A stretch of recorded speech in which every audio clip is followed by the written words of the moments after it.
Günlerden keçir həzin həzin, şəbnəm süzülər güldən.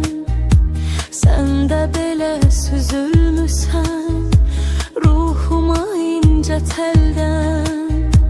Səni düşünmədən inan, gözümə yuxu getməz. Ürəyimdə eşqin ilə sözlərlə bitməz. Harda doğsa güneş, mənim sabahım sənsən. Mənə sığınacaq olan əsil pənahım sənsən. Sənin olduğun o yer mənim ömür payımdır. Harada sevgin varsa o yer cennet sayılır.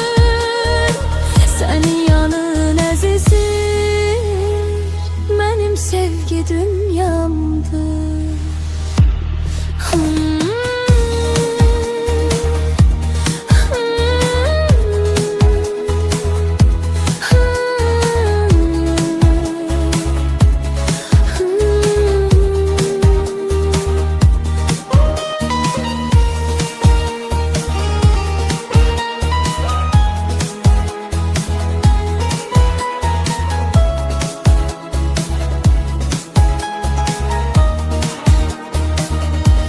İstəmirəm var dövləti, nə daş qaş, nə zinəti.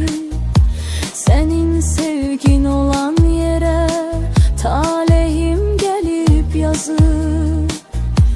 Qəlbimin bu imarəti səninlə vüqar tapar.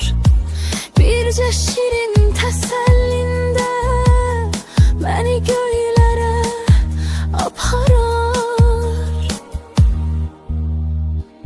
Sənin olduğun o yer mənim ömür payımdır. Harada sevgin varsa yer cennet sayılır.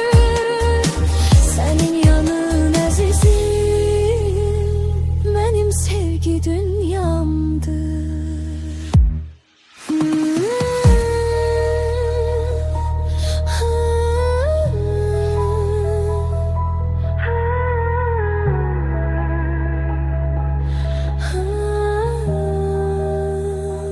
Senin yanın benim sevgi dünyamdır.